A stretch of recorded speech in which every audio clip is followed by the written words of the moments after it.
E aí, Sara, o que você tá achando do Brasil? Ué, Murilo, até que eu não posso reclamar. Então tá tudo ótimo, né? Não posso reclamar mesmo.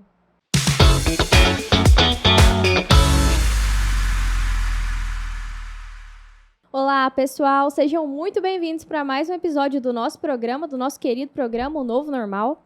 Eu sou a Sara Andrade, vou estar aqui com você em mais este episódio, esta jornada. E hoje a gente vai falar sobre a crise da justiça no Brasil. Seria uma crise? O que será que está acontecendo, né? Com os poderes do Brasil. Então, hoje nós vamos conversar com o Murilo Miranda. Ele é o nosso especialista em Direito Civil e Processo Civil e também é mestre em Direito pela PUC de Goiás. Ele é casado há 15 anos, pai de 4 filhos e ele atuou no inquérito dos atos antidemocráticos. Murilo, seja muito bem-vindo ao nosso programa. Obrigado, parabéns. Eu já assisti quase todos os episódios. Muito legal mesmo. Vocês estão de parabéns pela iniciativa. Murilo é nosso... Sou fã de carteirinha. Ele é nosso maior fã. Eu fiquei sabendo disso, fiquei muito feliz. Isso. Ele deu muitos elogios. Espero que vocês também gostem tanto quanto ele. Se não gostarem, mintam nos comentários. Fala que tá bom, né, Murilo? Sim. Pra dar uma moral pra gente. Mas, Murilo, a gente começou assim leve, rindo, mas eu quero ir direto ao que é mais interessante na sua atuação, da sua carreira até hoje, que é essa... Você advogou no processo dos atos antidemocráticos, No é inquérito isso? dos atos antidemocráticos, movido pelo STF. Foi um amigo, que ele é do Rio de Janeiro, e ele participou daquele evento, daquele movimento, na verdade, né? Dos 300, que foi a Sarah Winter, aquela ativista política, né? Que iniciou esse movimento. E ele saiu do Rio, veio a Brasília para estar lá. E é um movimento que, apesar da mídia ter dito que era antidemocrático, todo esse mote, toda essa pecha que a gente já conhece, na verdade é uma manifestação de apoio à época ao presidente Bolsonaro, né? Isso aí nós estamos falando de 2020. Eu queria te perguntar a época, mais ou 2020, 2019, 2020, isso. O movimento começou um pouco antes, mas o fato ocorreu em 2020, né? No caso, a prisão do Renan Moraes, que é o meu amigo, né, e meu cliente. E aí foi assim, ele veio e estava lá no acampamento dos 300, que é um acampamento, como eu disse, né, uma manifestação, é importante dizer isso, que é um direito constitucional, fundamental do indivíduo, porque hoje Sim. você tem que explicar essas coisas, parece que hoje você se manifestar é crime, mas não. Enfim. E... A alegação, desculpa te interromper, mas Sim. só pra gente esclarecer pro pessoal, a alegação era que essas manifestações lá em Brasília são os próprios atos antidemocráticos, é isso? Também, tem muita coisa no inquérito. Teve um outro grupo que soltou foguete perto do STF, não foi em direção ao STF, mas próximo. Tudo manifestações pacíficas, né? Soltar foguete não é crime, né? Obviamente, ainda não, né? Mas enfim. E teve outros... É porque é muito complicado, é muito fluido, né? Esse conceito de atos antidemocráticos. O que é isso? É qualquer coisa, né? Às vezes... Uma palavra que você diz, uma opinião que você emite é um ato antidemocrático, você pode ser preso por isso. Esse é o novo normal, né, dos nossos tempos, do Brasil é isso. Então, não tem como eu, com critérios técnicos, jurídicos, falar, olha, isso é um ato antidemocrático. Um exemplo, 8 de janeiro, mais de 1.000 pessoas presas, estavam na porta dos quartéis, gostem ou não, concordem ou não, estavam exercendo ali um direito de manifestação, um direito, insisto, previsto na Constituição, como direito fundamental do indivíduo. Ah, mas estava defendendo um golpe. Isso é outro tema que a gente pode questionar. Eles estavam lá defendendo a aplicação do artigo 142, né? Naquele entendimento de que as Forças Armadas seriam, em tese, entre aspas, ficou muito, muito comum isso na época, né? Essa expressão, um poder moderador, é um entendimento constitucional. Tem vários constitucionalistas que entendem que sim. Você está entendendo? Então, e na democracia e no direito, o debate ele é muito profícuo, né? É muito grande, porque são várias variáveis, né? Várias interpretações que são possíveis. E aí, quando aquele pessoal estava lá, entendeu-se que era defendendo, né, uma intervenção, né? Eles entendiam naquela época que era necessária, e foram presos como ato antidemocrático. Então, já que você abriu esse parênteses em relação ao 8 de janeiro, que são os acontecimentos mais recentes, mais sérios, né, da política nacional, esse pessoal que foi preso, assim, pelo menos a mim que estou por fora observando, como jornalista estou observando, mas não gosto muito de mexer nessas confusões mais sérias atualmente do Brasil, porque eu acho um assunto delicado, porque eu acho perigoso, você pode ser pego entre uma palavra e outra, inclusive a gente tá se arriscando aqui hoje. Pisando em ovos, eu acho né? que estamos. Sim. Eu acho que estamos. Isso é uma coisa que a gente já pode comentar, né? Se é normal ter medo de falar sobre fatos dentro de uma democracia. Mas eu vou... você quer complementar alguma coisa? Você pareceu que você ia falar alguma coisa? Absolutamente, né? Não é normal. A democracia, porque você pressupõe numa democracia o poder do povo. Só que isso ficou muito fluido, né? Mas o poder do povo é no sentido, inclusive, de você criticar o Estado vigente, criticar o poder vigente. Porque se o poder é do povo, o povo tem essa autonomia de não concordar com políticas do Estado, com ações do Estado. Ou talvez isso com a narrativa que venha com narrativas. Pronta, isso né? é básico em qualquer democracia minimamente saudável. Talvez nem criticar, Murilo, assim... Só o fato de a gente conversar aqui, sentar numa mesa, eu e você, não vamos conversar sobre isso? Será? O que você acha? Qual que é a sua opinião? Porque, assim, existe uma ideia no Brasil muito maluca que existem pessoas que têm o direito de falar com o discurso autorizado e elas entendem tudo, e elas montam as teorias, e elas montam a narrativa e mandam pra nós, povinho. E estão blindadas, né? Elas podem falar qualquer coisa.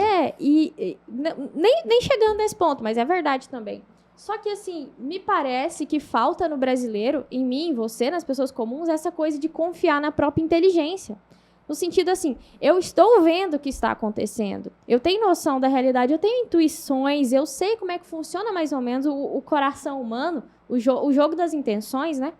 Então, a gente pode duvidar das coisas. A gente não precisa também acreditar tudo certinho ali, X, Y, como dizem pra gente que é. E eu acho tão normal, tão natural, que a gente possa sentar aqui numa mesa e simplesmente conversar, né, sobre as coisas, inclusive diante das pessoas, para abrir a conversa, que nós não estamos afirmando nada categoricamente. Nós estamos... falando de fatos, né? Acima de tudo. Nós estamos falando de coisa que é preciso falar, né? Com certeza. Então, esse novo normal do Brasil é um novo normal que eu, sinceramente, me deprime como professor, como advogado. Né? Eu sou advogado desde 2007.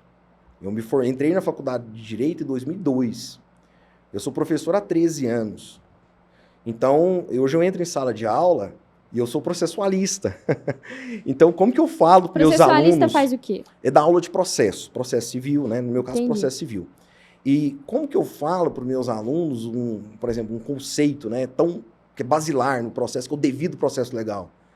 Aluno de segundo, terceiro período ri na minha cara, fala, no Brasil isso aí já não existe mais, né, professor? Essa é a principal crítica, desculpa te interromper de novo, sim, mas é porque vem as perguntas na minha cabeça e eu quero fazer para você. Essa é a principal crítica que eu escuto sobre esse inquérito dos atos antidemocráticos, da falta da base de materialidade. Não há devido processo legal. Então, vamos continuar a falar sobre ele. Voltando, né, lá para a história do Renan. Então, o Renan veio, foi para Brasília, para compor esse grupo 300. E aí, a Sara foi presa num dia. O Renan ficou muito amigo do noivo dela à época. E quando ela foi presa, eles iam levá-la para o Colmeia. E aí, enfim. E eles não queriam... Colmeia é um presídio lá do Distrito Federal. E eles não queriam que ela fosse, enfim, questão de segurança, né? E eles, para protestarem, ali parou na rodovia. Não vou falar que foi em frente ao presidiário, porque Brasília não existe em frente, né? Quem conhece Brasília sabe. Brasília é um grande espaço vago, né? Você está em frente de um lugar, você está assim, pelo menos a 300, 400, 500 metros daquele local. E eles soltaram fogos de artifício. Isso chamou a atenção, né, dos guardas, dos policiais penitenciários lá, e eles foram conduzidos a uma delegacia próxima, e o Renan me relatou, né, que estava demorando muito, demorando, e, de repente, já tinha uma ordem de prisão assinada pelo ministro que conduz o inquérito. O ministro do Supremo Tribunal. Que eu prefiro não dizer. Sim. Né? Por causa dessa democracia pujante que nós vivemos. Né? Enfim. E aí, ele conduz esse inquérito até hoje. E, por ordem dele, né, houve essa prisão. Só que o mandado de prisão não tinha o motivo, estava sem a motivação. Para quem entende um pouquinho de direito, não precisa ser advogado, sabe que isso é uma aberração jurídica imensa. Porque, assim, a gente não precisa nem ser advogado. Mas eu acho que isso está tão incutido na mente humana de que se você está sendo preso, você está sendo preso por alguma coisa que você fez. Até quando a gente é criança, olha para você ver o tanto que é normal. Você vai a sua mãe vai te dar uma surra de chinela, a minha mãe fala isso, você tem que saber porque tá apanhando. Exatamente. Não, isso que eu tô falando, está incutido no nosso imaginário. E é uma é um coisa... procedimento natural da realidade, Exatamente, algo natural, a gente como sabe respirar. o que a gente fez, então aí tem a culpa, a punição Como e você tal. disse, a parte mais importante do meu currículo, né, é que eu sou casado há 15 anos e tenho 4 filhos. Exatamente. Então, lá em casa é assim, olha, você está ficando de castigo por isso. Você não vai fazer determinada coisa por isso. Sempre tem uma fundamentação, uma motivação. E não foi o caso do Renan. Então, primeiramente, ele foi preso, não sem saber o porquê. E assim que eu fiquei sabendo que ele estava preso, eu e um amigo nosso, um amigo em comum, nós fomos a Brasília, né? E aí ele estava na superintendência, conseguimos falar com ele, e eu nunca vou esquecer disso. Eu perguntei, mas, Renan, por quê? Por que você está aqui, né? Nessa situação. Nesse sentido natural das coisas. A primeira pergunta que você vai fazer para uma pessoa que está presa ali na condição, naquele contexto, era essa. O que foi que aconteceu? Por que você está aqui? E eu nunca vou esquecer disso. Ele falou, Murilo, eu não sei.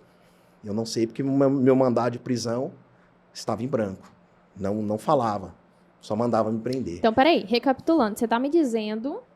É até difícil para mim, leiga nesse assunto, crer no que você está me falando. Que a maior corte do país, a corte mais alta do país, prendeu um sujeito sem cumprir o mero andamento legal. O básico, que é basilar, é um direito fundamental. Está na nossa Constituição. Coisa que nem juizinho, assim, de quinta não faz. Não acontece. Isso mesmo, então, que está acontecendo. Além de estar na nossa Constituição, é um direito humano, um direito fundamental no indivíduo e também no plano internacional. Ele é um direito humano, direito previsto, inclusive, na famosíssima Declaração Universal dos Direitos Humanos, né? Sim. E não só na declaração, o Brasil tem tratados internacionais, por exemplo, o tratado que ele assinou, o Pacto de Direitos Civis e Políticos, perante a ONU, traz também esse direito inquestionável de você ser preso de forma motivada por um juízo competente, e o STF não é competente para essas prisões, isso é importante dizer também, né? O STF não tem essa competência de prender Quando você diz não tem a competência, é que não pode fazer isso, exercer essa função? A competência é assim, ó, imagina uma empresa, cada um tem uma função numa empresa, não é? Sim. Então, no Poder Judiciário é da mesma forma. Cada juiz vai julgar um caso específico, pessoas específicas, entendeu? Então, isso é competência. É o que o juiz pode julgar, quem ele pode julgar, o que e quem. Né? Falando de forma bem abrangente mesmo, sem juridiquês, para quem não é do direito entender. Então, o STF ele não pode prender cidadão comum, né? Principalmente da forma que foi. Mas, enfim, hoje ele pode, né? Porque é o novo normal. Mas, eu tô fazendo propaganda pra vocês, a Cláudia vai amar. Eu tô tão trancada com esse programa, você não tem noção. Não, relaxa. Vai dar certo, espero. Então, o que aconteceu com o Renan foi o seguinte, e aí eu fui, e eu nunca vou esquecer o que eu disse pra ele. Eu falei, olha, Renan, a sua prisão só se justifica no âmbito de uma ditadura, no âmbito de um estado de exceção. Porque não tem como uma pessoa... Até então, aquilo para mim era inacreditável. Porque isso foi em julho de 2020. Naquele momento eu acreditava nas instituições, eu acreditava na democracia, eu acreditava no direito. Você achava que elas estavam funcionando bem no Sim, Brasil? como eu disse. Relativamente bem, né? Relativamente. Já tinha algumas coisinhas que estavam me incomodando, questões pontuais. Mas uma coisa é você ser testemunha da história. Uma coisa é você ouvir alguém dizer, igual quem está em casa aí, está me ouvindo dizer... É uma situação. Agora, quando você está lá no olho do furacão, você está dentro de uma... Que a gente estava na superintendência da Polícia Civil. Ele estava encarcerado, ele estava numa cadeia. Ele conversou comigo lá de fora, de dentro de uma grade. Né, para falar bem diretamente. Então, quando você vê uma pessoa, um preso político, porque eu sou jurista, eu sou advogado, eu sou professor, eu sei do que eu estou falando. É um preso político, uma pessoa que não sabe por que está presa. Não tem uma fundamentação jurídica. Né? Não tem outra definição no linguajar jurídico e da ciência política que não um preso político. E ele foi preso porque ele estava manifestando. É antidemocrático que ele estava defendendo? Eu não entro nesse mérito. Ele estava se manifestando e a manifestação, volto nisso, é um direito fundamental do indivíduo, que está previsto na nossa Constituição, artigo 5º. É um direito humano previsto por vários tratados internacionais que o Brasil assinou. Então, Foi isso que aconteceu. Aí, nesse primeiro momento, ele estava sendo defendido pelos advogados da Sarah Winter, né? E aí chegou um momento que ele me contratou. Aí foi aí que eu chamei o anjo da minha vida, né, que é a Cláudia Helena, né, maior penalista do estado de Goiás, e professora também, tá? E é a mente por trás, né, pode falar? Que é ela que está aqui por trás do Novo Normal?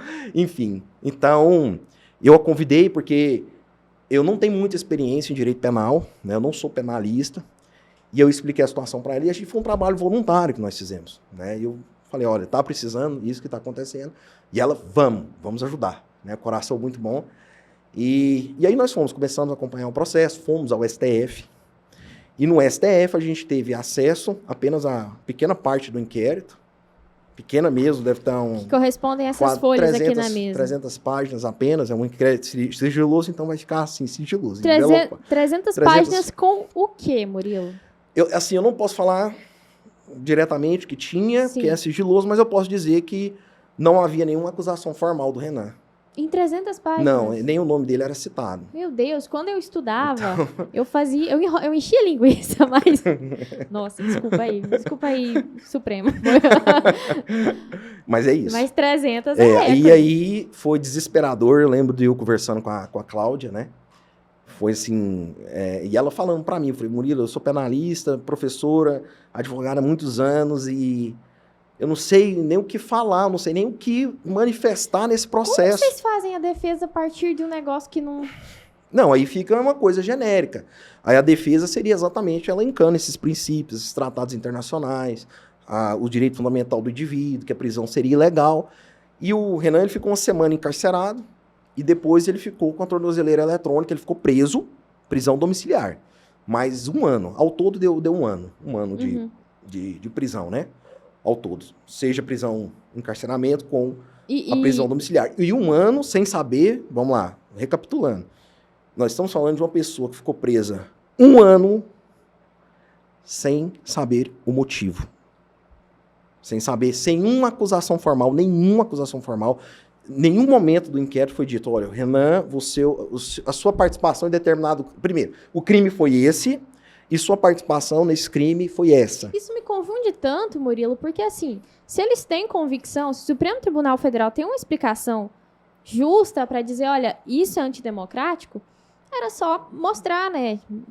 Qual o problema de apresentar? Porque parece que eles têm convicção quando eles falam que são atos antidemocráticos. Sim. Então o que custa colocar ali, né? Não, mas isso me confunde também, tá? Assim, só pra... Não é só você que fica confusa, mas... É como eu sempre falo, né? São os nossos tempos, né? É muito complicado, e porque o que me angustia também é porque eu estou num ambiente do direito. Eu convivo com vários advogados, professores, é o meu ambiente, né? É o meu dia a dia, meu trabalho. E parece que existe uma letargia, sabe, Sara? Muita gente acha que tá normal, que é isso. Muita gente acha que tá normal? Tem colegas, eu tenho professores, doutores, mestres. Só a falta de materialidade, de escrever o negócio lá. Eles chamam isso de correto também, porque eles sabem como é que deve ser feito. Tudo tem regra. Eu vou pra faculdade, a coisa mais burocrática do mundo é faculdade. A coisa mais certinha do mundo é faculdade. A BNT me deixava maluca. Você já ouviu falar do relativismo? Já. Esse câncer dos nossos tempos. tempos. Falar um pouco, hein, por cima. Então, eu penso que esse relativismo, ele pariu um filho feio chamado ativismo judicial, né? Mas isso aí é um tema mais jurídico, eu não queria entrar, mas o que eu quero dizer? O que é o relativismo no direito? Olha, realmente as leis dizem isso, a Constituição, tem tratados internacionais, mas... Aí tem um mais. O problema do relativismo é esse tropeço. Mas, porém... Essa pessoa é antidemocrática. Ela não merece o devido processo legal. E eu acho que, mais ou menos, a vibe é essa. O sentido é esse da coisa, sabe? É terrível você olhar para um ser humano e dizer, olha... feeling. Exatamente. Mas é terrível você olhar para um ser humano e dizer, olha, você é indigno demais para ter uma defesa constitucional, para ser digno de um devido processo legal. Nem o pior criminoso... Ele não pode ser tratado assim. Nem um estuprador no Brasil, um homicida, ele merece e precisa do devido processo legal. Até para saber se ele é, de fato, um estuprador, um homicida, assim por diante. Você tá entendendo? Então, você diz não para essas pessoas, porque aí já cria, tipo, uma subclasse de indivíduos. É meio que uma visão fascista mesmo da coisa, sabe? Você falar, não, esses indivíduos aqui, eles... São suscetíveis às primeiro, minhas ordens, quaisquer que elas sejam. aí entra a narrativa, entra a construção, que a mídia coloca isso de, né, goela abaixo em nós, que é como se fossem criminosos. Se você ligar qualquer televisão, qualquer noticiário, são criminosos. Eu acho que é por isso Os que muita gente não vê problema, Murilo. Os criminosos do 8 de janeiro. Tudo bem, houve a quebradeira, isso tem que ser investigado. Realmente tiveram criminosos. Agora, você dizer que 1.000 pessoas idosas, a gente estava conversando, né, antes, autista. O autista foi solto essa semana. Sobre isso. Teve um cara autista que estava lá, ficou 6 meses preso, parece. Aí você dizer que todos são criminosos. Não, tinha muita gente ali. Ficou todo mundo preso, Murilo? É mais de 1.000 pessoas. Aí o que eu sei... Mais de 1.000? O que eu sei dessas prisões é o que está na mídia. Sim. Aí realmente eu não... Porque quando o Renan foi solto, aí acabou. Né? Aí você me perguntou, achei interessante a pergunta que você fez antes da gente vir por ar. Aí você me perguntou assim, por que ele foi solto? Exatamente, por que ele foi solto? Não sei. Me pergunta por que ele foi preso. Então não sei. Eu não sei por que ele foi preso e eu não sei por que ele foi solto. Entendeu? Mas não teve uma motivação, não teve uma fundamentação jurídica. Ele em nenhum momento falou, olha, o senhor Renan, que cometeu tal crime, que não tem isso, não sei qual crime que ele cometeu, está sendo solto por isso. Então nem não ficha tem. suja o seu cliente é? Não, não é.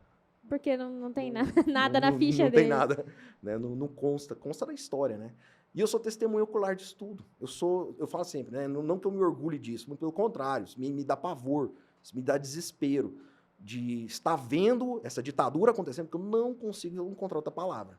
Como eu disse, é um estado de exceção, é uma ditadura. Esse tipo de situações só acontecem em estado de exceção.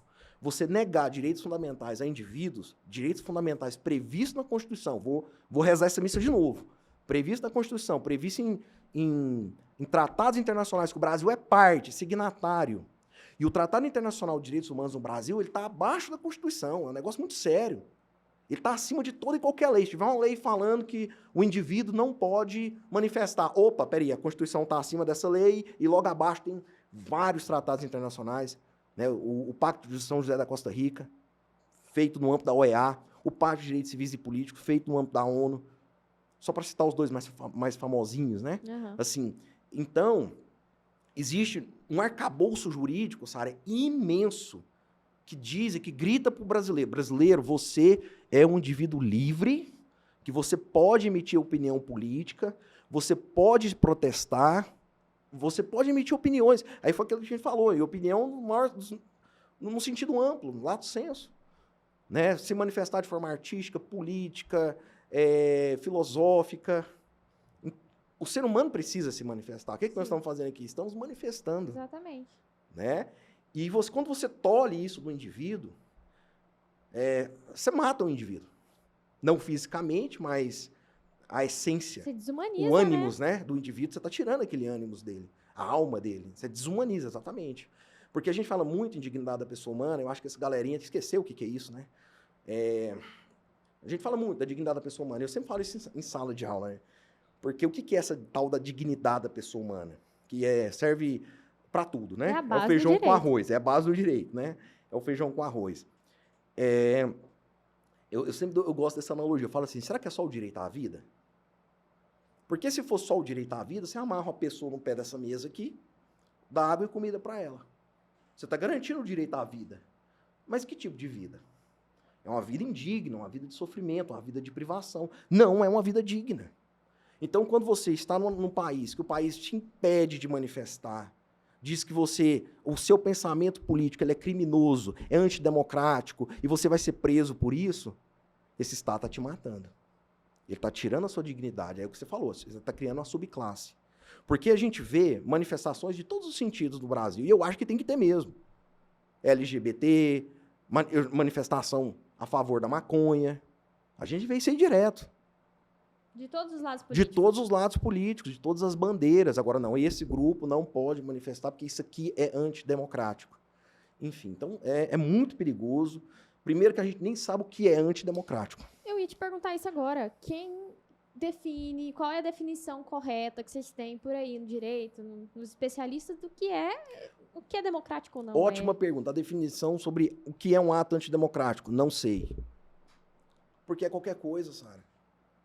Essa conversa que nós estamos tendo aqui, amanhã, não, isso aqui é antidemocrático. Vocês estão falando sobre política, amanhã falar sobre política pode ser algo antidemocrático. Então é o que eu estava falando, é muito fluido. É um conceito que não é um conceito, né? Porque o conceito ele parte de um pressuposto lógico, pressuposto racional, né? De elementos. Nós não temos isso. Sabe o que tá me É o que o rei, é o que o juiz entender que é. Então, a melhor definição de ato democrático no Brasil seria isso. Porque era muito fácil. Falar assim, não é um ato atentatório à democracia. É um ato atentatório ao Estado Democrático de Direito. Aí foi o que a gente estava conversando. Na minha percepção, o que é falar o Estado de Direito brasileiro? O Estado brasileiro está sendo ameaçado. O que é uma ameaça ao Estado de Direito? É um grupo armado, terrorista, com tanque de guerra, sequestrando pessoas, sequestrando líderes políticos, você está entendendo? Matando esses líderes, perseguindo, enfim, destruindo prédios públicos. Aí você vai ter uma ameaça real ao Igual Estado. A gente já teve alguns episódios na história do Brasil, né? Ah, não, mas isso aí é democracia. Isso aí que você está falando, né? Nessa época aí é democracia. Não, Nessa mas época a gente pode. não foi... Mas teve alguns episódios, né? Do pessoal pegar em armas mesmo e tentar fazer alguma coisa. Não, pois é, aí muda, né? Porque é isso que eu tô falando. A minha piada é sobre isso mesmo. Porque antigamente, bem antes, né? Entendi. Lá para a década de 60, quando tinha esses grupos, o argumento que a gente aprende na escola é que essa galera estava lutando pela democracia. Não era para derrubar um Estado vigente. E eram grupos armados. Eram grupos com formação, isso aí, tem documentos Agora que eu vou da sacar KGB. o que você tá falando. Exatamente. Agora que eu fui...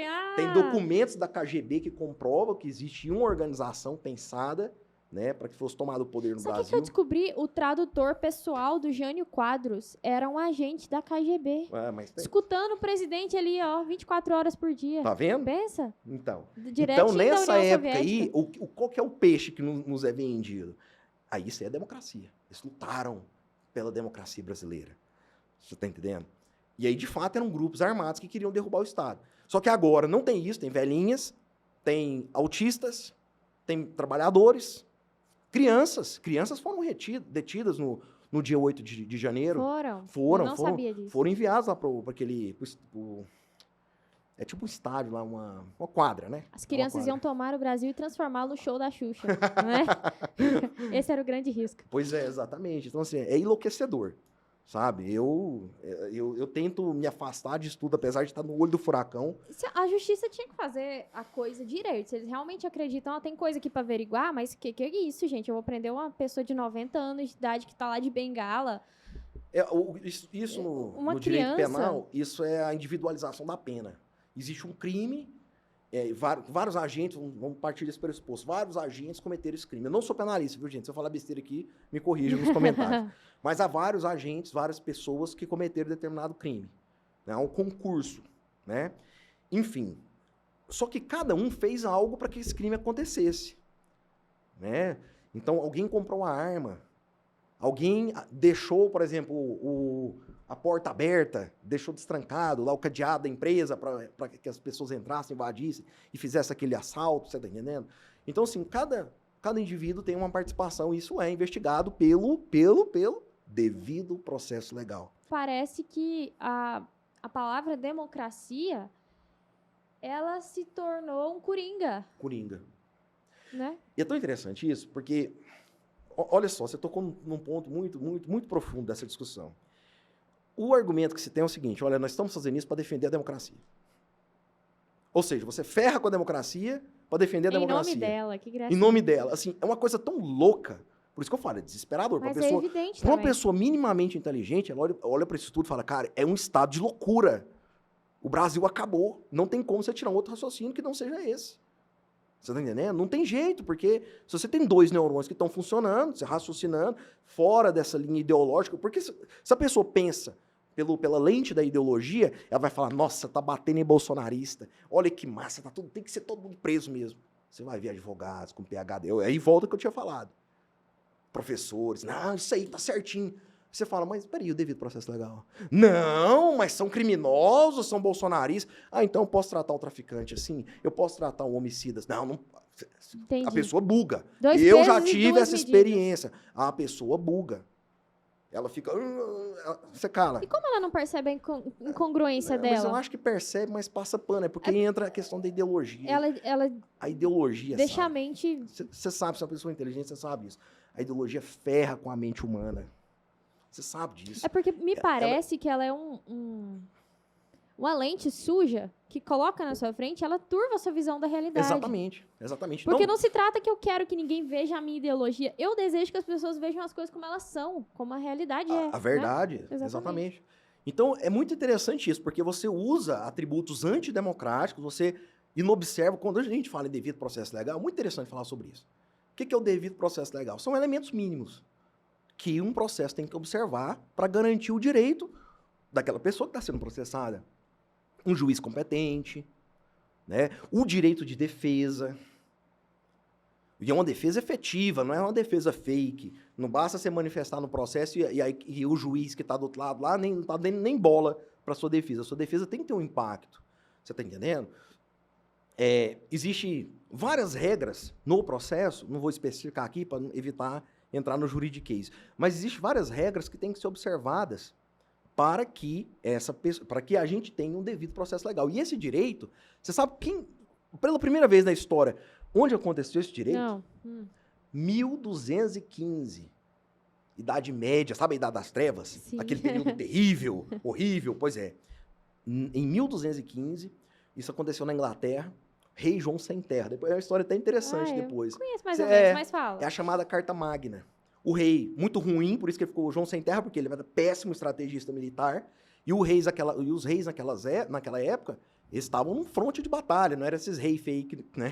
Por aí não, eles iam, né? Eles estavam ali na frente, então... E ele também participava das estratégias militares. Então ele começou a perder muito território inglês, por isso que o apelido dele, infame, né? Foi Rei João Sem Terra, porque ele perdeu muito território inglês. E ele começou a pressionar muito a população, com altos impostos, com supressão de direitos. Os líderes fracos sempre descontam na população, né, cara? Nossa. Bingo. Mas aí. Essa frase sua, põe num quadro aí. E aí, olha só que interessante. E ele se sentiu pressionado, então ele ficou com a corda no pescoço. A população se revoltou, até parte da época da nobreza se revoltou contra ele, e ele foi pressionado a fazer essa carta de direitos, chamada Carta Magna. E sempre que alguém precisa escrever uma lei, porque a situação tá muito feia. Como que é? Você já percebeu que quando alguém precisa escrever o óbvio, alguém precisa ir lá e falar, não, tem que pôr essa lei no papel. É porque a situação tá muito feia, normalmente é por sim, isso. Exatamente. Você falou um ponto muito interessante. A lei, às vezes, ela é óbvia, mas eu sempre falo isso, tem obviedades que precisam ser ditas, né? E quando ela precisa ser dita, é que a situação já chegou na negação da realidade que a gente tava falando, né? Com certeza. Há uma negação da realidade. E uma das negações é essa, você atacar a democracia, você não observar princípios vetustos, né, princípios antigos, aí, milenares, a gente pode dizer, do direito. Sacrossantos, quase. Sim, você afastar isso, né, e dizer que não, estou defendendo a democracia. Não, pera. Se os juízes, a justiça, são os caras que têm que salvaguardar que a justiça aconteça para o povo, quando a justiça, eu vou falar aqui com todas as palavras, não tô nem aí, mas quando a justiça fica maluca, quem é que regula? Porque o pouco que eu sei de teoria política é que os três poderes são, nenhum acima do outro, os três se regulam. Exatamente. O que o povo faz nessa situação em que os caras que deviam lidar com a justiça não estão fazendo isso? É muito complexo, porque aí você tá narrando, primeiro, o que está acontecendo no Brasil, exatamente, e segundo, a gente vê que é uma crise institucional, e você disse muito bem da questão do check and balances, né, que é uma expressão norte-americana, mas significa o quê? O sistema de freios e contrapeso. Não existe, numa democracia, nenhum poder acima de outro, vamos dizer assim. Porém, na nossa democracia tupiniquim, Sim. Né, da República das Bananas, a gente, se eu falar isso, eu tô sendo um analfabeto político. Desculpa se você acreditar nessa alegação de que os poderes estão harmônicos, Entendi. o sistema de freios e contrapesos está funcionando. Isso não existe no Brasil. Não existe, definitivamente. Nós temos hoje no Brasil um superpoder, que é o poder judiciário. Isso que você quer dizer com ativismo, é? Não, o ativismo judicial é assim, porque são temas coligados. Mas vamos lá, eu vou ter que falar de ativismo. Tá. Na Fala democracia... com cuidado se você não, tiver... Não, mas aí é tranquilo. Porque a nossa, quando a gente fala, democracia, esse tema já... Mas enfim. Então, demo, que é povo, kratos, poder. Que é o poder do povo. Certo. Né? Essa noção basilar, básica mesmo, o grosso, veio da Grécia. É uma visão grega. E na Grécia, foi lá também que começou essa questão da lei, né, de você escrever a norma. Já tinha antes em outras sociedades, mas essa visão de que o poder emana do povo, né, que o poder vem do povo, e a lei é a manifestação desse poder, isso é um conceito grego, basicamente. Né? Então, veja bem, se a lei é a vontade do povo, a lei escrita, e de fato é, porque, veja bem, você vota em alguém para deputado federal. Por quê? Porque aquela pessoa, por exemplo, você é pró-vida, você é contra o aborto, né? Então você vai votar num candidato que também defende esses ideais. É o mais natural. Se chegar lá na frente e ele virar casaca, não, agora eu sou abortista, você vai pular dessa altura, você vai xingá-lo absurdamente, né? E você não vai mais votar nele. Existe um controle, que é um controle perfeito, um controle social, e o povo. Aí, quando o poder funciona, é assim, falou, opa, eu nunca mais voto nesse cara porque ele me traiu. Eu votei nele por isso, e ele não cumpriu o que ele disse. Ele não vai mais fazer lei, porque a lei que ele está fazendo eu não concordo. Eu que tinha que estar lá, eu como povo, com esse poder, né? Porque a minha vontade é a lei. Você entendeu? Que é um mecanismo muito interessante. Isso na teoria, né? Nós estamos falando de teoria. Esse mecanismo é na teoria. Beleza. O que é o ativismo judicial? Aí a lei está lá. A lei chega para o juiz. Certo. Quem que fez a lei? O povo. Mediante os representantes. Não, mas é o povo. Os parlamentares são meros representantes. Certo. O povo que fez a lei. Tecnicamente falando, né? Mediante. É uma representação, indiretamente, óbvio, mas no frigir dos ovos, está a vontade popular ali. O que o juiz fala? Peraí, não concordo com essa lei, não entendo assim, eu vou aplicar conforme o meu entendimento, que é contrário à lei, afasta a lei. Estou falando de forma bem light, a grosso modo. Então, só que isso, você ferra com a democracia, você destrói o conceito de democracia. Cadê o povo aqui? Não tem povo. Tem um tirano, desculpa a expressão, mas é isso. Porque a gente falava, a gente desce a lenha na monarquia absolutista, e tem que falar mal mesmo, porque a monarquia absolutista cara. fez... Nunca tinha pensado nisso. Não, a monarquia absolutista fez coisas horríveis. Você fala de monarquia para um sujeito, ele não. Você fala de juiz com superpoderes, ele exatamente, bingo, é isso mesmo. Não, e olha só que louco isso. O que é um juiz, o que é um rei absolutista? O Luís XIV definiu. L'état c'est moi. Exatamente, o Estado sou eu.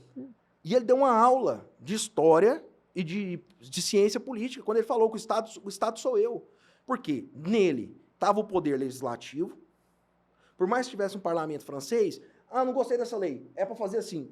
O parlamento francês fazia, conforme ele mandou. O Estado, então, o legislativo era ele, o judiciário era ele, por mais que ele tinha juízes delegados nos condados lá esparramados, chegava uma decisão de um juiz. Aí a pessoa vai a ele, né? Não concordo. O que ele faria? Não. Então, peraí, é para mudar essa decisão. Não é assim. O poder máximo era dele. E a questão do executivo. O administrador máximo nem precisa falar, né? Que é ele. Então, todos os poderes circundavam em torno dessa figura. Ele tinha um poder soberano. O que o juiz, quando ele fala assim, eu vou afastar a lei e vou colocar a minha cabeça, o que ele está fazendo? Ele é o poder soberano. E quem que vai conseguir ir contra esse cara? Exatamente. Quando a gente está lá em cima, numa Corte Suprema? O que a gente faz quando chega numa situação dessa? Não tem o que ser feito. Não tem um mecanismo na nossa democracia que foi preparado para isso. Porque eles falam tanto das instituições, então elas devem ser muito boas, né? Elas têm que regular o negócio. Eu tô acreditando nelas. Vem cá, instituições, ajudem-nos. Então, eu também acredito no Papai Noel, né, até hoje. Mas olha só. Veja bem, esse é o entrave, esse é o ponto. O que a gente faz? Aí que entra a questão da galera lá. Vamos voltar, tá vendo que tá tudo coligado? Sim. Vamos voltar lá para a porta do quartel. A galera, né, pedindo a intervenção militar, por quê? Com base, você pergunta, mas qual que é a resposta? O 142, para aquela galera, era uma resposta. Entendi. Uma intervenção militar para organizar a casa, reestruturar esses poderes, né? Aí não sei como que seria essa intervenção, enfim. Mas está na Constituição. Então quer dizer que faz parte da democracia nacional. Olha aqui, eu não vou emitir opinião, mas uma interpretação literal do artigo 142 está falando que as Forças Armadas, ela não vou falar moderador, mas ela que vai sustentar esse equilíbrio entre os poderes. Ela é o agente que vai sustentar esse check and balance. Pela democracia, né? Sim, para defender a democracia. Você está entendendo? Isso está escrito. Não estou falando nada, não estou defendendo golpe, eu estou falando o que está escrito, tá? Porque você tem que se explicar tudo, né? Mas enfim. Vai ter que prender a Constituição, tem que pôr ela atrás das grades, tá? Não é que é uma interpretação correta, é isso, aí entra na pluralidade de pensamento, na pluralidade de ideias. Não é uma interpretação que é a única que se tem, não é que ela é a correta, mas é uma interpretação possível. Então, aquelas pessoas, insisto, foram presas porque estavam defendendo o direito de se manifestar politicamente, de se manifestar juridicamente, né, porque era o entendimento que elas tinham sobre o artigo 142. Sim. Então, elas foram presas exercendo direitos. Não estou falando da quebradeira. A quebradeira tem que ser investigada, tem que ser punida. E eu acho interessante que essa galerinha que fala... a quebradeira vai ser quantos menos? Mas peraí. Não, agora esse negócio da quebradeira é interessante. Pois é, quantas pessoas fizeram aquela quebradeira? Menos, poucas. Porque eu não acho que a velhinha de 93 anos fala, nem o quebrar autista, esse vidro né? Aqui. Nem o autista ia fazer uma maldade dessa, né? Então, olha só. Aí olha que interessante essa questão, né? Porque qual que é a dificuldade, então, dessa galera que fala que houve um golpe dia 8 de janeiro? Qual que é o problema de investigar esse golpe? Porque essa galera que fala que houve golpe, houve um ato antidemocrático, não quer que investiga. Tem que investigar, Nós estamos assistindo aí a CPI, o que está virando a CPI. Então, quem detém a narrativa do golpe não quer que o golpe seja investigado. Isso é muito esquisito. Muito estranho, né? Muito Parece que a gente está achando aqui uma linha tênue, uma tendência constante das pessoas não gostarem da própria justiça, do devido processo legal. Então. Não gosta de investigar, inquérito que não gosta de fazer inquérito.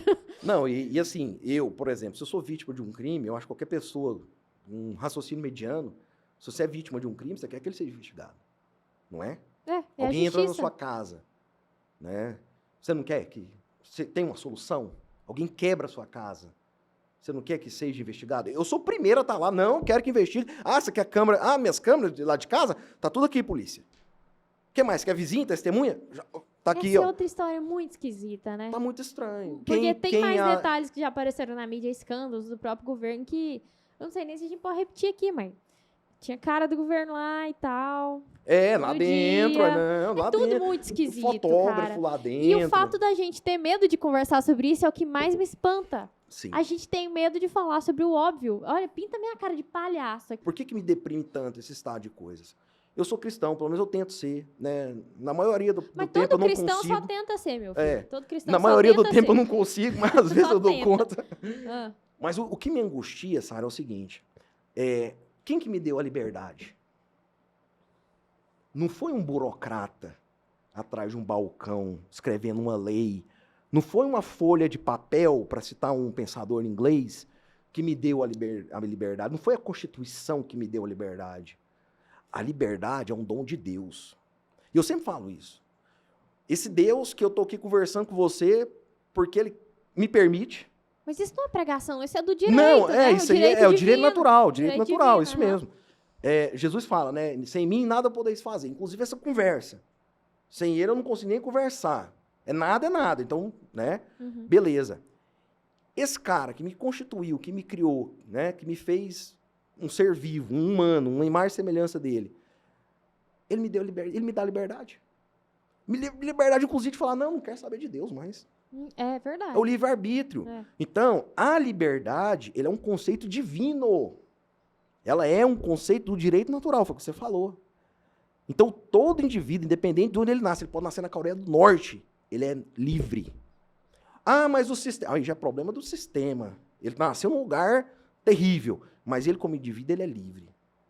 Você está entendendo? Então, é por isso que esses assuntos me deprimem, porque eu estou vendo que o sistema... ser, né? E o sistema, ele é um sistema que ele está correndo a liberdade de pessoas, 99% dos casos, inocentes. No meu caso, meu amigo ficou preso 1 ano. O Renan, nós começamos a falar sobre isso. Sem uma acusação formal. Se eu não tenho uma acusação formal contra você, se eu não posso te acusar de nada, Sara, qual que é a conclusão óbvia que eu chego? Você é inocente. Mas sabe o que ampara esse tipo de coisa hoje em dia? Uma coisa que eu tenho reparado, assim, entre os grupos de pessoas que eu convivo, parece que a ideologia, ela demoniza as pessoas. Ela demoniza. Então, se eu tô de um lado e do outro ao contrário do meu, ele é um demônio, ele é sub-humano e ele merece qualquer tipo de tratamento, mesmo que seja injusto. Vamos usar uma palavrinha que tá na moda? Não foi isso que o fascismo alemão, o nazismo, não fez? Exatamente. Em relação aos judeus? Uhum. Você sempre vai precisar do inimigo externo. Isso é o mote de uma ditadura. Gente, eu sou atrevido, eu sou do direito, mas eu sou meio atrevido em ciência política. Gosto muito de conversar, de ler algumas coisas. Tinha que ler mais, mas isso é mais um hobby, né? Não é... Mas assim, e dentro da ciência política, tem um tema que me chama muita atenção. Eu acho que é por amar tanto a liberdade, eu me interesso muito por ditaduras, né? Então, você vai ver que, basicamente, as ditaduras ocidentais, elas sempre têm a mesma estrutura, né? A mesma, vamos dizer assim, o mesmo modus operandi. Ela sempre começa, como eu falei, ela vai passar ali, nos primeiros momentos dela, pela cerceamento da liberdade de expressão, liberdade de manifestação, liberdade jornalística, que foi a gente falou, liberdade de imprensa, ela é caçada. Depois vai vir por um severo... Corrupção da linguagem. Um severo desarmamento civil. O povo não pode ter armas, até questão óbvia. Até lembro da época do Bolsonaro, né? O Bolsonaro é ditador, isso, mas tá querendo armar a população. Tinha até um meme. Mas é porque... O meme era assim, ó. Ele tá querendo jogar no hard, né? Porque ele quer fazer uma ditadura e tá... Né, autorizando o cidadão a ter armas. Ele quer disputar pra ele mesmo a ditadura. Então ele tá querendo jogar no hard, né? Eu vi um meme esses dias, eu segui uma página muito engraçada, chama Woke, como é que é? Clown World, Mundo Palhaço. É uma página dos Estados Unidos. E aí a página do meme é assim, tá lá um cara do ISIS, do Estado Islâmico, e aí ele vira e fala pro Joe Biden, eu odeio os Estados Unidos, me dê armas. Aí o Biden, toma. aí tem um americano que tem a sua arminha lá, essa pistolinha lá, e tá assim, eu amo os Estados Unidos, me dê uma arma. Não. Aí o Biden vai e tira. Mas é basicamente isso. É desse jeito, cara. Aí entra um tema bem mais complexo, né? Que é já que eu toquei no assunto dos Estados Unidos... Pode falar. Não, é que tocando nesse assunto dos Estados Unidos, eu me lembrei que eu gostava de acompanhar de perto a Suprema Corte Americana também. Quando foi eleita aquela última juíza lá, eleita não, indicada, né, pelo Trump, a Amy Coney Barrett. Ela é católica, conservadora e tudo. É pró-vida, não é? Ela é pró-vida e tal. Só que ela tem uma linha de estudo para ela interpretar a lei, que é o seguinte, um chamado originalismo. Você deve conhecer, mas eu vou falar aqui pro pessoal, que é o seguinte, ela explicando lá na sabatina dela, no Senado americano, que o originalismo, o juiz, ele interpreta a lei tentando acertar o sentido mais próximo da época em que a lei foi escrita. Ou seja, literalmente tal qual foi escrita. Me dá a impressão que isso é o mais justo de se fazer quando o juiz vai interpretar o negócio. Isso no direito a gente chama também de mens lege, né? Que é a mentalidade do legislador. Por que o legislador escreveu aquela lei? Sim. Qual o contexto que ele escreveu? Qual a razão de ser? Você realmente, é uma técnica, porque existe várias, né? Mas é uma técnica de interpretação da lei bem interessante, porque vai aproximar a razão das coisas, né? O motivo primeiro, a razão primeira daquela lei existir, porque toda lei tem um motivo de ser, né? Quando você fala a lei do inquilinato, né? No Brasil tem a lei do inquilinato, mas por quê? Porque nós temos um déficit populacional, tem muitas... O aluguel é uma situação muito real no Brasil, né? Entendi. A pessoa morar de aluguel, não tem casa para todo mundo. Então, existe... Isso no Brasil tem a teoria tridimensional do direito, né? Do Miguel Reale, fato, valor, norma. É basicamente parecido, dá para fazer esse paralelo. Bem mais complexo, eu queria perguntar isso. O que garante para o juiz brasileiro é que a interpretação dele não vai ser uma elucubração da sua cabeça, que vai ser um negócio justo. Então, dentro desses métodos de interpretação, existe a interpretação literal, que é essa do vernáculo, na língua portuguesa. O que o legislador quis dizer? O que esse Porque é uma interpretação, a língua portuguesa é nosso norte, né? Então, é uma interpretação que eu penso que ela é muito acertada na maioria das vezes. O problema é que a lei vai ter ali as suas ambiguidades, vai ter as suas atecnias, né? Como você vai escrever uma lei, tem toda uma técnica legislativa. Não é igual escrever uma redação para o Enem, né? Então, você tem que ter uma técnica redacional própria para fazer uma lei. E nem sempre, somos humanos, falhos, né? Vamos reproduzir coisas falhas. Nem sempre essa técnica é acertada. Entendeu? Então, às vezes, a lei fica confusa. Aí, nós temos mecanismos, né? Que é os princípios, né? A doutrina, nós temos as fontes do direito, a analogia. Existem mecanismos para a gente resolver essas que a gente chama no direito de antinomias, né? Essas incongruências da lei. Pra gente não ficar dependendo da cabeça de um ou dois, para não ficar dependendo. Só que hoje é o que eu tô falando. Hoje a lei é claríssima. E o que você faz? Você afasta a lei e aplica a sua cabeça. Não foi o que aconteceu Mas você acha que o relativismo diga. Não, só para concluir. Não foi o que aconteceu no julgamento da Dilma? O quê? Quando eles fatiaram a decisão e já tinha um precedente que era o Collor. Sim. Não dava nem para falar assim, não, é a primeira vez na história. Foi a primeira vez. É uma interpretação aqui, existe um embate. Não, o Collor ficou inelegível por 8 anos. A Dilma não. Você tá entendendo? Já começou. Rasgaram a Constituição no I. Não, na frente de todo mundo. Eu assisti na Globo News na época. Eu não sabia disso na época. Exatamente. Então, a gente já começa a ver o que acontece quando você afasta a lei, afasta a vontade popular e volta naquele assunto que a gente estava falando. Você destrói a democracia. Você enfraquece a democracia.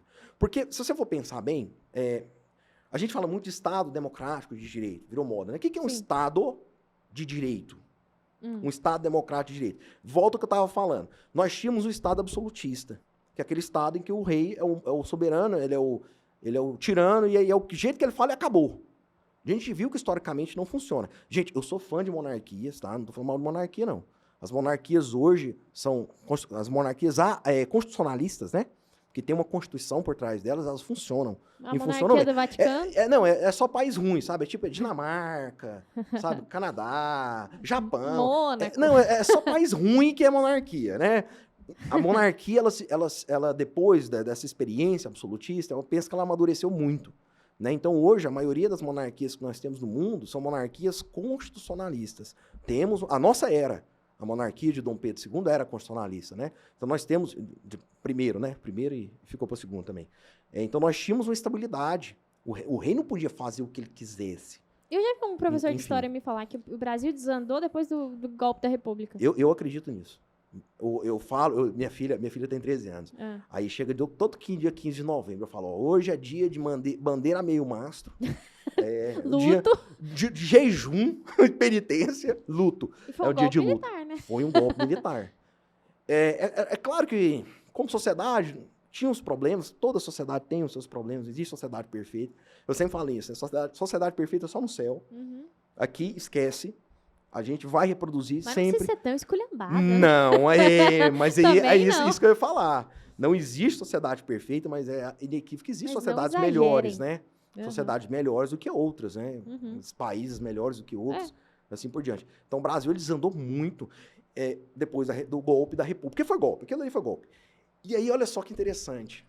Para quem defende a República, eu até defendo a República aos modos dos Estados Unidos, a República, né? Estável, né? Onde há um federalismo de verdade. Mas olha só, no caso do Brasil, eu sempre falo isso, né? Nós tivemos a Constituição de 1891, pós-golpe, e depois dessa Constituição nós tivemos mais... 1 milhão de constituições. 6 constituições. Sim. 6. O que é uma Constituição? A Constituição é aquilo que constitui, que cria um país. Eu até brinco com meus alunos, eu falo assim, qual que é a idade do Brasil? Eu falo, 523 anos. Historicamente, né, a idade mais possível é essa mesmo. Só que juridicamente, como país, qual que é a idade? 88. 5 de outubro de 88. Esse é o poder da Constituição. Ela funda uma nação. Ela cria uma nação. Então, nós somos refundados... Tivemos 6 Brasis em 100 exatamente. anos. Esse é o ponto. A nossa república falhou 6 vezes. Como não ser monarquista no Brasil? Não tem como. A monarquia é um sistema extremamente estável. A nossa monarquia, nós tínhamos uma monarquia saudável, a nossa família real com todos os problemas, toda a família tem problema, enfim, mas ia dar certo. Com todos os problemas, eu Ia vou te dar falar um certo. negócio. Se você for estudar história, você vê que Dom Pedro I, Dom Pedro II, Princesa Isabel eram 1 milhão de vezes mais cultos do que qualquer presidente da República que sentou na cadeira. Acho que Dom 1 Pedro milhão II de falava vezes. 7 idiomas, né? Quem 7, 8 foi Dom idiomas. Pedro I ou Dom Pedro II que compôs o hino da independência, uma coisa assim, compôs a melodia. Acho que foi o Os primeiro. caras eram músicos, Não, eram poetas. é, Tem poema de Dom era Pedro o- II. Era mente Quando ele brilhante, saiu mentes do Brasil, brilhantes, escrevia lá soneto. Hoje em dia, o cara não sabe o que é soneto, sabe? sim. Exatamente. E aí eu falo assim, olha, eu sempre brinco com meus alunos, falo assim, ó, se você tem uma nova Constituição, igual o Brasil teve 6, significa que a República fracassou 6 vezes, não é que é a primeira tentativa, não, já não deu certo 6 vezes, e é igual um computador. Sabe o seu computador, quando você leva no técnico, daquela tela preta, o técnico fala assim, ixi, vai ter que formatar. O que é formatar? É apagar todos os arquivos, inclusive o sistema operacional, instalar tudo de novo, o Windows, o Linux, né, tudo, Aham. porque já era a sua máquina. Isso que aconteceu com o Brasil 6 vezes, já era. Se tivesse um computador que golpe- desse pau 6 vezes, eu já tinha jogado fora. Eu já tinha jogado fora. Não, foi golpe atrás de golpe. O legado da República é esse. Um esquema de corrupção, uma oligarquia corrupta que está nos sugando desde basicamente a Uma proclamação. ditadura do Vargas ali. Não, ditadura atrás de ditadura. Meio Instabilidade atrás de fascista ali na Não, época do Vargas. Esquece. Não deu certo. Fracassamos como república. E eu sou a favor do voto facultativo. O Sim. voto não tinha que ser obrigatório. O Eu Estado também não- acho que não, já o começa Estado errado não- aí. O Estado não tem esse poder de te Olha- obrigar a escolher o seu representante. Tudo que começa com você tem que fazer isso, eu já fico... É uma imposição. Já é. Aí entra naquilo que eu ia falar, né? Na minha liberdade que vem de Deus. Tudo que ofende a liberdade que Deus me deu, parece que ela já acende todos os alertas Aham. vermelhos na minha cabeça, sabe? Fala, opa, esse caminho. Eu também Esse não caminho gosto, tá não. errado. Sou chegada em Estado, não. Esse negócio de imposto, sei lá, me dá coceira, Olha cara. só, olha, tem uma carga tributária extremamente pesada e eu vejo assim que ela é criminosa. Por que ela é criminosa? Vamos falar aqui do nosso... Agora eu vou fazer propaganda, viu, Cláudia? A Cláudia tá ouvindo a gente. Vai ficar com raiva. Arroz Cristal, que é o melhor que nós temos. Tá, vou arredondar porque 23? Quanto que Não, tá? vou arredondar, vou colocar 30 reais. Isso tudo? Não, né? Eu tô subindo, inflacionei um pouco. Entendi. Mas olha só para facilitar a conta. Do arroz Cristal, hoje mais ou menos você vai pagar ali 25, 27% de tributos. Vou arredondar, 30%. É isso mesmo? 30% de tributo do arroz Cristal. 1/3 do saco de arroz? 1/3 do saco de arroz vai para o Estado. O pobre, pessoa pobre, Parecendo Vai fazenda dar- coletivista do Stalin, isso aqui, ué. não, olha só, vai Dá- dar... Dá o seu arroz aí. Mas é quase, 30%. Mas olha só, eu vou te mostrar o tanto que o Estado é maldito. Quem defende o Estado é porque gosta de apanhar. Mas olha só, então nós temos aí praticamente 30%, R$9. R$9 aqui no Brasil. Vai pro Estado. Além dos seus salários, outras coisas, gasolina, né? Enfim, gasolina é 50%. Então, R$9. R$9 para mim, para você, talvez é o lanche que a gente vai sair daqui, vai tomar, né, um café, ok. Agora, R$9 para uma pessoa ganhar um salário mínimo. Meu Deus. R$9 é uma pequena fortuna. Você tá entendendo? Uma pessoa que tem um salário mínimo. Eu tenho 4 filhos. E tem 4 filhos como eu, que tá cheio de brasileiros assim. É desumano. Que eu não vivo numa bolha. Eu sei o que acontece lá fora. É desumano. Medicamentos. Tem medicamento que é 30%, 40%. Como que o Estado ele consegue tributar comida e medicamento? Ainda bem que você falou que você sabe o que acontece, porque hoje em dia o cara bota um paletó, o povo já desautoriza ele a conversar. Não, você não pode falar nada. Só que a pessoa esquece que no Brasil, R$2 a mais, R$2.000 a mais ou R$2.000 a menos, te muda de classe, querido. Exatamente. Tá todo mundo Nesse cálculo estatal aí, né, que é feito, né? Outro exemplo. Você já ouviu falar em Front-H? Acho que Já, é um isso. pato. É o fígado do pato. É um pato que é criado confinado. Gente, é comida de rico. Nunca comi isso, Engordando não. o pato. aham. É um negócio assim... Ele morre de tanto comer o pato. Eu tenho um amigo que direto come. Ele fica confinado, ele fica praticamente imóvel. Tem essa sociedade de proteção dos animais aí, que até fala que é maus trato, enfim. Que ele fica confinado a vida inteira, ele nem anda praticamente, e ele engorda muito, e aquilo ali vai inchando o fígado dele, e deixa o fígado dele muito mole, enfim, um sabor peculiar. Uhum. Você sabia qual que é o imposto que é cobrado sobre foie gras? Foie gras? R$0. Nada? Nada. Ah, que cachorrada. 30% do arroz e nada do pato? Esse é o estado que nós temos. Entendeu? Como que eu vou amar um ente desse? Como É um ente demoníaco. Como que a gente não xinga ao vivo? Como que não xinga ao vivo? Mas é. E aí é um Estado que hoje, vamos voltar porque nós estávamos falando. Hoje, ele te pisa no seu pescoço, ele te humilha, ele te esmaga financeiramente. Porque imagina uma empresa, imagina você, indivíduo, tendo que praticamente... você sabe o que eu falo? Eu falo que é um sistema de semi-escravidão. O brasileiro vive num sistema de semi-escravidão. Porque a escravidão completa, tudo que você produz é do Estado, é do senhor, né? Vamos dizer assim, né? Aqui não, metade. Metade do que a gente produz é do Estado. É um sistema de semi-escravidão. E aí tem um detalhe. Você não pode questionar esse Estado, você não pode refutar, você não pode emitir sua opinião, você não pode manifestar. Somos ou não semi-escravos? Você me descreveu um cenário infernal, parece. Não, totalmente. Por isso que eu tava conversando, eu comprei uma chácara, eu quero morar na roça. É o único lugar que eu me sinto livre. Você me contou que você tem 4 filhos. Eu chego, filhos. não eu levo os meninos pra lá, eu praticamente tô morando lá, né? Fica final de semana, feriado, eu vou pra lá, eu não consigo ficar sem. Eu ferrei minha vida financeiramente pra ir pro mato. Porque isso tudo, eu gosto de conversar, e o pior que eu gosto, ao mesmo tempo que eu gosto de falar sobre isso, me dá assim uma angústia, sabe? Profunda. Então, o único lugar que eu me encontro, que eu respiro e falo, cara, eu sou livre, é na natureza. É na sua propriedade. Não, e na natureza. Ainda tem sua propriedade, ainda né? por enquanto. Porque, sério, se alguém... Porque hoje em dia, com essa fluidez, né, da linguagem, que a gente pode interpretar tudo de qualquer jeito, se alguém que não gosta muito de você resolver dizer que a sua terra não é produtiva, baú, fazenda, final de semana. Com certeza, mas para isso acontecer, nós estamos a um passo. Por quê? O que a galera não entende é o seguinte, principalmente a galera, desculpa falar, mas da esquerda, que estão comemorando esse estado de coisas, porque eles estão felizes. A maioria dos esquerdistas que eu conheço estão felizes. Estão achando que está tudo bem, que está tudo ótimo. Mas também está no mundo da lua, né? Mas aí o que acontece? Todo sistema ditatorial, ele não vai ficar retido a uma parcela da população. Ele vai se ampliar. Eu gosto sempre de falar o seguinte, quem que mais matou comunistas no mundo? Quem que mais? Os próprios comunistas. Os próprios comunistas. Mas foi mesmo. Exatamente. Era Stalin matou o expurgo. Exatamente, era o expurgo. No expurgo da União Soviética. Ele tava lá se enroscando com a Frida e aqueles julgamentos fake lá que eles faziam, porque ela tinha uns julgamentos fake também. Tinha. Era o expurgo. Ah, você traiu o partido. Não, mas não traí, não. Não, você traiu porque fulano falou que você traiu. Não, mas é porque... Não, mas não... mas e a prova? Tem que construir. Não tem devido processo legal. Morte. Fuzil. Paredão. Você tá entendendo? Então, o que essa galera tem que despertar é para isso. Igual hoje. Hoje uma situação como a da Coreia do Norte, como da Venezuela. Você acha que ele tem direita, esquerda, tem esse nível de discussão? E mesmo assim, tá todo tem mundo gente na que lama. consegue chamar a Venezuela de democracia de boa, né?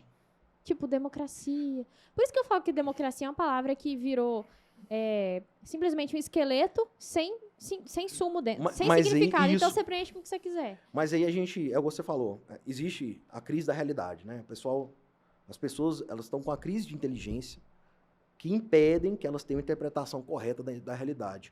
Então a pessoa fala, democracia, você moraria lá? Nunca. Porque na minha visão de liberdade, que eu sou um cara igual, eu insisto nisso, eu amo a liberdade. Na minha visão, eu só ia para países que eu tivesse certeza que eu ia ser mais livre do que eu sou aqui. É uma questão óbvia. Você ia levar a sua família para uma Cuba da vida? Para passear, né? Porque ela tem umas praias bonitas, mas para morar, para você ganhar a vida lá, ninguém vai. A gente tem que parar de hipocrisia. Diz que lá em Cuba tem a parte separada que eles mostram para os turistas, né? Exatamente. Tem um documentário da Coreia do Norte também é assim. Você tem as partes lá, né, turísticas, e aí você só pode ir com guia autorizado do governo. Entendeu? Você só sai do hotel se estiver na presença do guia. Então é desse jeito. E tem os lugares próprios que você vai poder ir. Em Cuba também é assim.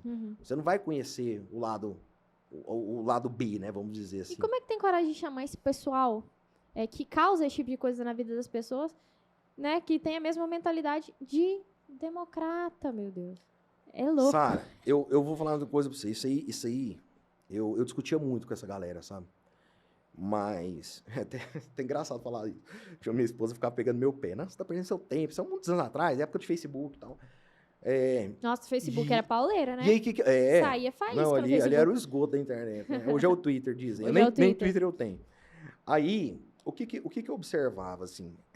não adianta você usar argumentos lógicos com a pessoa que tem uma lente, que a gente falou, a ideologia, aquela lente turva, você não vai mudar essa cabeça. Parece que eles aderiram um negócio por uma fé, mas não é uma fé nossa, por exemplo, que... Você é católico, eu também sou, Sim. fiquei sabendo de ser católico, que é uma fé que a gente acessa ela por meio de requisitos racionais. Exatamente. A gente consegue ver a razão e falar, eu, com a minha razão, vou aderir a isso, porque eu acho que está correto. Mas parece que é uma fé louca desse pessoal. Sim. Porque você fecha os olhos e fala, eu acredito e não importa que você me prove o contrário, eu continuo acreditando. E isso é tão interessante. Nós tivemos um fato agora recente do governo Lula, que ele agradeceu, na África, né? Não vi. Ele agradeceu os africanos pela escravidão, pelo tudo que a escravidão produziu. Ele falou isso. Ele falou. Ele falou. Na África. Não foi... Não. Enfim. Eu dou um desconto que o Lula tá velho, só que é o seguinte, sabe o que me incomoda mais? Joga isso na boca de qualquer pessoa conservadora. Aí isso que eu ia falar. Você chegou no ponto. Aí que tá a Esse crise é o da problema. inteligência. Porque falar merda... Olha, eu falei xinguei aqui, não podia? Xinguei.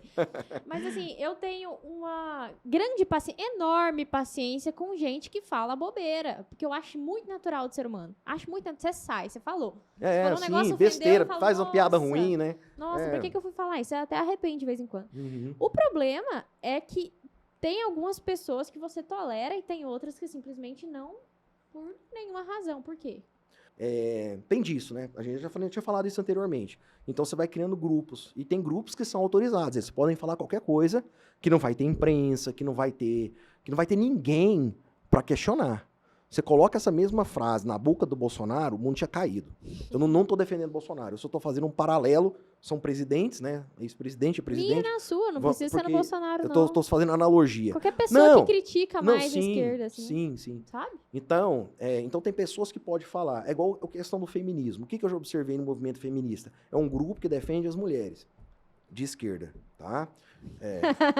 Uma mulher de direita, ela pode apanhar o tanto que for. E eu vi isso, uma professora de uma faculdade que eu leciono, não vou falar nome, para não expor. Você lembra? Depois você me fala. Logo, não vou contar a história. Conheço quase todo mundo. Tá, em off eu te falo.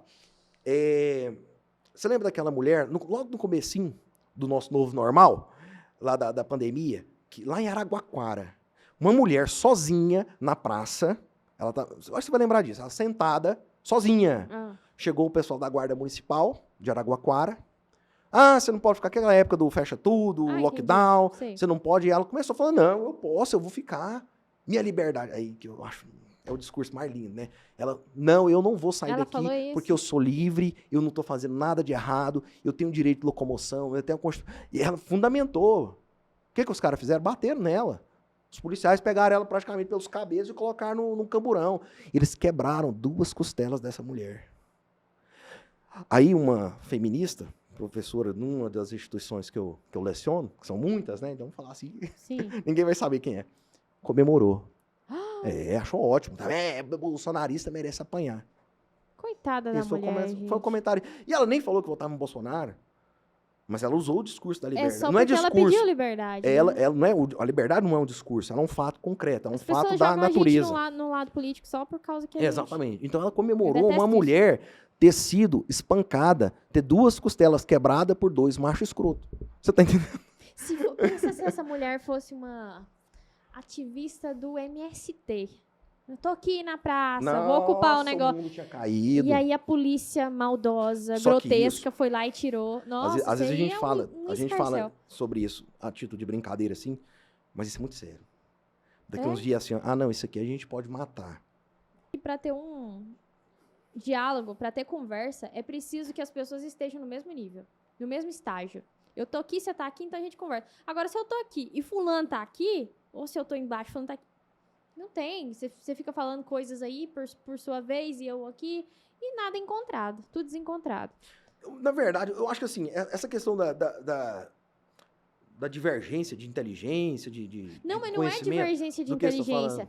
É posicionamento em relação à verdade.